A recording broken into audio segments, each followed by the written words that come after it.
കൊടും കാടിനുള്ളിൽ 6800 അടി ഉയരത്തിൽ മലന്റെ മേലെ കാട്ടുതീ നിരീക്ഷിക്കാൻ വേണ്ടിയിട്ട് 100 വർഷം മുമ്പ് ഗവൺമെന്റ് പണിത ഒരു ഫയർ ലുക്കൗട്ടിലേക്കുള്ള 60 kilometre hike. Welcome to the loneliest cabin in the world, 3 Fingers Lookout, United States of America. വണ്ടിമ്മ സൈക്കിൾ ഫിക്സ് ചെയ്ത് രാത്രി 2 മണിക്ക് വാൻകൂവറിന് പുറപ്പെട്ട് US ബോർഡറും കഴിഞ്ഞ് 200 കിലോമീറ്റർ യാത്ര ചെയ്തിട്ട് വേണം വാഷിംഗ്ടണിലുള്ള ഈ ട്രയൽ ഹെഡിലെത്താൻ. ഫസ്റ്റ് എത്താൻ വേണ്ടി ഇതൊക്കെ ചെയ്ത ഞങ്ങളെക്കാത്ത ഒരു ഡസൻ വണ്ടികൾ അവിടെ ഉണ്ടായിരുന്നു. കൂടുതൽ ആളുകൾ വരുന്നുണ്ട്. അപ്പോൾ വേഗം ഞങ്ങൾ പരിപാടി സ്റ്റാർട്ട് ചെയ്തു. കാരണം ഇതിൽ കുറച്ച് പ്രശ്നങ്ങളുണ്ട്, അത് ഞാൻ പിന്നെ പറഞ്ഞുതരാം. ആദ്യം 18 കിലോമീറ്റർ സൈക്ലിംഗ്.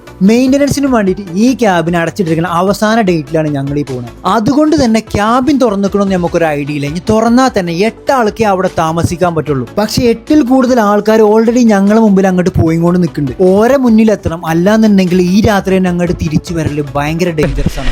സൈക്കിൾ ഏകദേശം 8 കിലോമീറ്ററായി, പക്ഷെ ഇതിൽ പകുതി ഞങ്ങൾ നടന്നേക്കാണ്. അത്രമാത്രം സ്റ്റീപ്പാണ്. പിന്നെ ഈ സൈക്കിൾ ഒന്ന് നോക്കി വെച്ചോളൂ, ഇതെങ്ങനെ അവിടെ എത്തിയെന്ന് ഞാൻ അവസാനം കാണിച്ചു തരാം. അങ്ങനെ 18 കിലോമീറ്റർ ഉള്ള സൈക്ലിങ്ങിലെ 12 കിലോമീറ്റർ നടന്നും ബാക്കി ചവിട്ടി അവസാനം ഞങ്ങൾ ട്രയൽ ഹെഡിലെത്തി. അപ്പോഴേക്കും ഞങ്ങൾ എനർജി ഏകദേശം ഒരു 15-18 കിലോമീറ്റർ കഷ്ടപ്പെട്ടു. 2 മണിക്കൂർ 20 മിനിറ്റും. Not bad. നല്ല കഷ്ടപ്പാട്. ഈ വണ്ടി ഒക്കെ ഒന്ന് പാത്തു വെക്കണം. അടുത്ത ടാസ്ക് എന്ന് പറഞ്ഞാൽ ഈ വണ്ടിയൊക്കെ ഒന്ന് സേഫ് ആയിട്ട് പാത്തു വെക്കുക എന്നുള്ളതാണ്. സൈക്കിൾ ആൾക്കാരുണ്ട് കഴിഞ്ഞാൽ തിരിച്ച് നടന്നിറങ്ങി വരേണ്ടി വരും എന്നുള്ളതുകൊണ്ട് അത് സേഫായ സ്ഥലത്ത് തന്നെ പാത്തു വെക്കണം. ട്രയൽസ് കാട് പിടിച്ചിക്കണ്, നമുക്ക് വടിവാളൊക്കെ തന്നിക്കണ് ക്ലിയർ ചെയ്ത് പോകാൻ വേണ്ടിട്ട്. Things are serious. അതാണ് ക്യാബിന്, ആ മലന്റെ ഏറ്റവും ടോപ്പില്. എന്റെ മോനെ, ഞങ്ങൾ തട്ടണം. അങ്ങനെ ദൂരം കണ്ട് മനസ്സിൽ അടച്ച് ഞങ്ങൾക്ക് ആദ്യത്തെ പണി വന്നു. ഇവന്റെ മസില് വലിഞ്ഞ് നടക്കാൻ പറ്റാതെ. പക്ഷെ എന്തോ ഭാഗ്യം കൊണ്ട് 2-3 ഇച്ചിരുന്ന പരിപാടി തോന്നുന്നു. ചെറുക്ക ഉഷാറായിട്ട് കാട്ടിന്റെ ഉള്ളിലേക്ക് കയറുന്നതിനനുസരിച്ച് ഞങ്ങൾക്ക് വൈൽഡ് ബ്ലൂബെറികൾ കിട്ടാൻ തുടങ്ങി.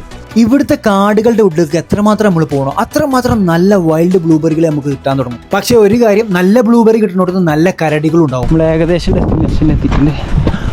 ആ കാണുന്നതാണ്.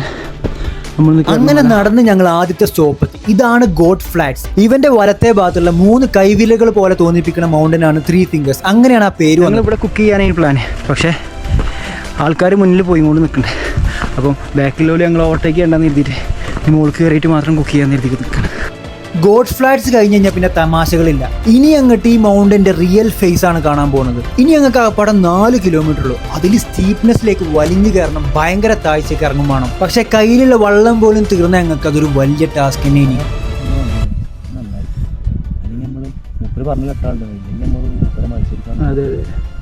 ഈ ക്യാബിനും തിരിച്ചിറങ്ങിയ ഒരാൾ ഓൾറെഡി അവിടെ 8 ആൾ ഫുള്ളായിക്കണമെന്ന് പറഞ്ഞപ്പോൾ തന്നെ ഞങ്ങളെ മനസ്സിൽ അടച്ചു. അതുവരെ ഞങ്ങൾ മുമ്പത്തെ വീഡിയോയിൽ കണ്ട സ്ത്രീകൾ ഞങ്ങളെ പാസ് ചെയ്യാതെക്കാൻ വേണ്ടി ഓടിയിരുന്നു.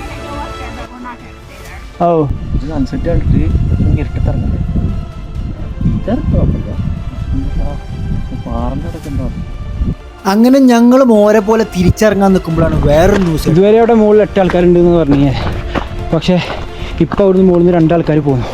അപ്പോൾ ഇവിടെ 6 ആൾക്കാർ ഇപ്പോൾ അവിടെ ഉണ്ട്. ഞങ്ങൾ 2 ആളും കൂടി കൂടി കഴിഞ്ഞാൽ 8 ആൾക്കാർ അവിടെ ഫുള്ളാവും. ബാക്കിൽ 2 ആൾക്കാർ വരുന്നുണ്ട്. അപ്പോൾ ഓരോ മുന്നിൽ ചാടാൻ വേണ്ടിയിട്ടുള്ള പരിപാടി ഇപ്പോൾ നോക്കണം. അകപ്പാടെ എക്സോസലാണ്, പക്ഷേ എന്നാലും കിട്ടുന്ന എനർജി, കയ്യിലെ എനർജി വെച്ചിട്ട് മുകളിൽ കയറാൻ നോക്കണം. കയ്യിലെ വെള്ളം തീർന്നു. കുറേ നേരമായി വെള്ളം എടുക്കാൻ നമുക്ക് കുറേ സമയം ഉണ്ടായി. പക്ഷേ ബാക്കിലുള്ള ആൾക്കാരൊക്കെ എത്തിയിട്ട് വെള്ളം എടുക്കാനും കുക്ക് ചെയ്യാനും ഭക്ഷണം കഴിക്കാനൊക്കെ അല്ലേ ഇത് മുകളിൽ നിന്ന് ആക്കാൻ എത്തിക്കുന്നത്. ഇപ്പോൾ ഷെൽട്ടർ കിട്ടിക്കഴിഞ്ഞാൽ മാത്രമേ സമാധാനം ഉണ്ടാവും.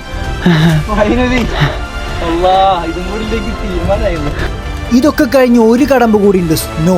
ഇതും കൂടി കഴിഞ്ഞ് കഴിഞ്ഞാൽ ഈ പീക്കിന്റെ തൊട്ടടിയിലെത്തും. അപ്പോഴേക്കും ഇഞ്ച ബാറ്ററി തീർന്നേനി.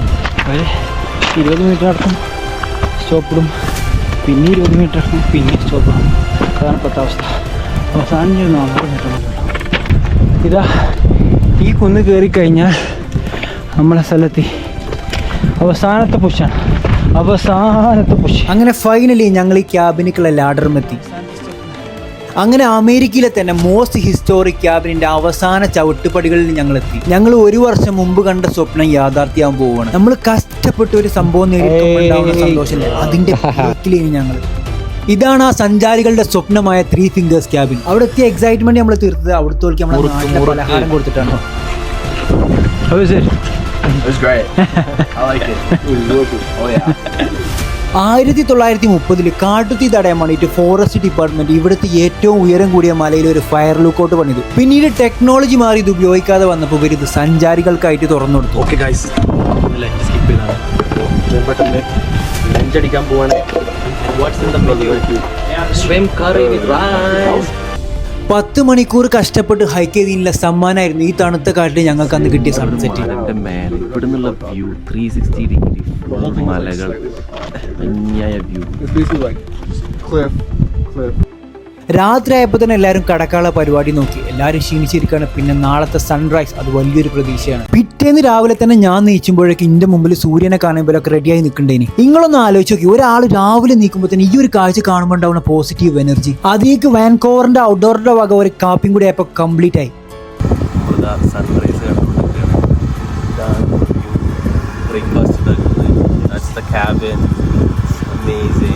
ഈ പീക്കിൽ ഡ്രോണുകൾ യൂസ് ചെയ്യാൻ പാടില്ല. അതുകൊണ്ടാണ് ഇതിന്റെ ആകാശ ദൃശ്യങ്ങൾ ഞങ്ങൾക്ക് മിസ്സായത്. പിന്നെ ഇവിടേക്ക് വരുന്ന 90% ആൾക്കാരും ഇത് എൻജോയ് ചെയ്യാൻ വേണ്ടി മാത്രം വരുന്നതാണ്. ഈ ചെങ്ങായി മെനക്കെട്ട് വീഡിയോ എടുക്കണമെങ്കിൽ എന്താന്ന് ഞാൻ ഹൈറ്റില് കാര്യം സാധിക്കാൻ പറ്റിയ സ്ഥലം. പക്ഷേ ഒരു കാലം അപ്പുറത്തേക്ക് ഓപ്പൺ എയറിൽ ഒരു കാല് ലിറ്ററലി താഴത്തേക്ക് ഇട്ടിട്ട് ഇമാതിരി വ്യൂ കണ്ടിട്ട് നമുക്ക് യൂറി മാത്രം പാസ് ചെയ്യും. അതും ഇവർ വെൽ മെയിൻറ്റെയിൻ ചെയ്തിരിക്കണം. അവിടെ രാവിലെ ആവുന്നതിനനുസരിച്ച് മൗണ്ട് ബേക്കർ ഒക്കെ ക്ലിയർ ആയി കാണാൻ തുടങ്ങി. ഇതൊക്കെ കണ്ടു കഴിഞ്ഞ് പിന്നെ തിരിച്ചിറങ്ങാനുള്ള പരിപാടി നോക്കലായി.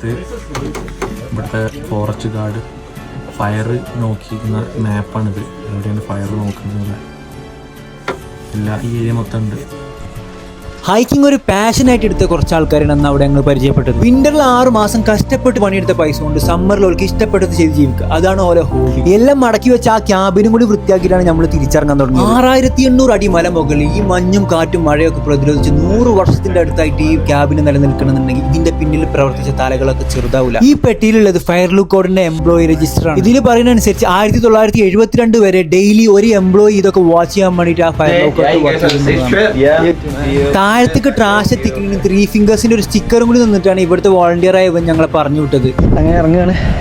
അത്ര നല്ലൊരു അടിപൊളി ദിവസത്തിന് ശേഷം 3 ഫിംഗേഴ്സിനോട് ഇവിടെ പറയാം. ഈ പാറക്കെട്ടിലൂടെ തിരിച്ചിറങ്ങൽ കുറച്ച് കഷ്ടപ്പെടുന്ന പരിപാടി. നോക്കി ഇറങ്ങിയിട്ടില്ലെങ്കിൽ അടിക്കാത്ത അധികം സമയം വേണ്ടിയില്ല. കുറെ കാലത്തിന് ശേഷം 8 മണിക്കൂർ ഉറങ്ങിയ ഉന്മേഷത്തിൽ തിരിച്ചടക്കാൻ ഒരു ക്ഷീണം തോന്നി. പക്ഷെ മോളൊന്നും ഞങ്ങൾക്ക് തിരിച്ചിറങ്ങാൻ തോന്നിപ്പിക്കാത്ത വിധം അവിടുത്തെ കാഴ്ചകളെ ഞങ്ങളെ പിന്തുടരുന്നുണ്ട്. അവസാനമായിട്ട് ബ്ലൂബെറിയും കഴിച്ച് കുറച്ച് തങ്ങൾക്ക് പാക്കും ചെയ്തിട്ടാണ് അവിടുന്ന് അടിക്ക് ഇറങ്ങിയത്. കീലേരിച്ചു അവൻ്റെ വാള് പിന്നീട്. അങ്ങനെ ഞങ്ങൾ ട്രയൽ ഹെഡിൽ തിരിച്ചെത്തിക്കുകയാണ്. കിലേരിച്ചു വളക്കൂ. അതെ, തിരിച്ചെത്തി ഗൈസ്. ബൈക്ക് ഇവിടെ തന്നെ ഉണ്ട്. ഇങ്ങോട്ട് കയറി വന്നപ്പം ഈ ട്രയലിന്റെ മുക്കാഭാഗം ഞങ്ങൾ സൈക്കിൾ ഉന്തിയാണ് വന്നത്. അതിനെ തീർത്തും കോമ്പൻസേറ്റ് ചെയ്യിക്കണമായിരുന്നു തിരിച്ചുള്ള ഞങ്ങളെ റൈഡ്. ഈ ഒരു റൈഡാണ് പിന്നെ ഞാൻ മൗണ്ടൈൻ ഡൗൺ ഹിൽ ബൈക്ക് എന്നുള്ള വലിയൊരു സ്പോട്ട് കടക്കാൻ പ്രേരിപ്പിച്ചു. അതൊരു വലിയൊരുണ്ടായി തിരിച്ചിട്ട് ചെയ്തും ഇൻസ്റ്റാഗ്രാമിൽ കാണാം. ബ്രേക്കും പെടലും ആവശ്യമില്ല എന്ന് പറഞ്ഞ് പറയുന്ന എനിക്ക് ചെറുതായിട്ട് ഒരു റിബൺ മിസ്സായി.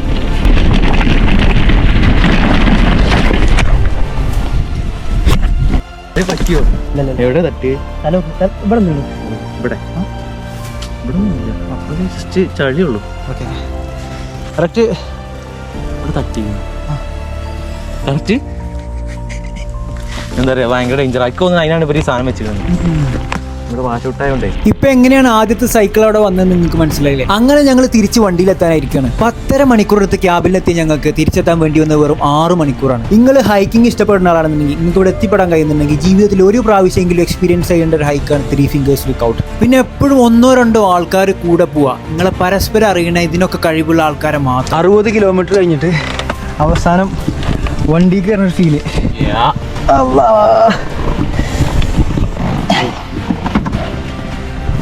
മക്കളെ, ജീവിതത്തിൽ ഏറ്റവും എഫേർട്ട് എടുത്ത് ഒരു ഹൈക്ക് കംപ്ലീറ്റ് ചെയ്തതിൻ്റെ സന്തോഷത്തിലാണെന്ന് ഞാൻ തിരിച്ചറിഞ്ഞു. ഏറ്റവും പണവും സമയവും ചെലവാക്കി ഈ ചെയ്ത ഹൈക്കിന് ഞാൻ നന്ദി പറയേണ്ട എൻ്റെ ഉപ്പുറത്തിരിക്കുന്ന ചങ്ങാതിനോട്. പല കാരണം കൊണ്ടും എനിക്ക് പ്രിപ്പയർ ചെയ്യാൻ പറ്റാത്ത ഈ ഒരു ഹൈക്കിന് എനിക്ക് വേണ്ട സൈക്കിൾ അടക്കം എല്ലാ സാധനങ്ങളും വാങ്ങിയത് ഇവനാണ്. ഈ ഹൈക്കിനിടെ പലതവണ തളർന്നു പോയ ഞാൻ ആ സമ്മിറ്റ് കീഴടക്കാൻ കാരണം ഈ ഒരു വ്യക്തിയാണ്. അതുകൊണ്ടാണ് ഞാൻ പറഞ്ഞത് നിങ്ങൾ പരസ്പരം അറിയുന്ന ആൾക്കാരൊപ്പം ഉണ്ടാവണം. ഇതിൻ്റെ ആദ്യത്തെ യൂട്യൂബ് വീഡിയോ ആണ്. ഇങ്ങനത്തെ വീഡിയോസ് നിങ്ങൾക്ക് ഇഷ്ടമാണെന്നുണ്ടെങ്കിൽ സബ്സ്ക്രൈബ് ചെയ്യാനും സപ്പോർട്ട് ചെയ്യാനും മറക്കരുത്. പിന്നെ എന്തെങ്കിലും അഭിപ്രായങ്ങൾ ഉണ്ടെന്നുണ്ടെങ്കിലും ബന്ധപ്പെടാം. Thank you.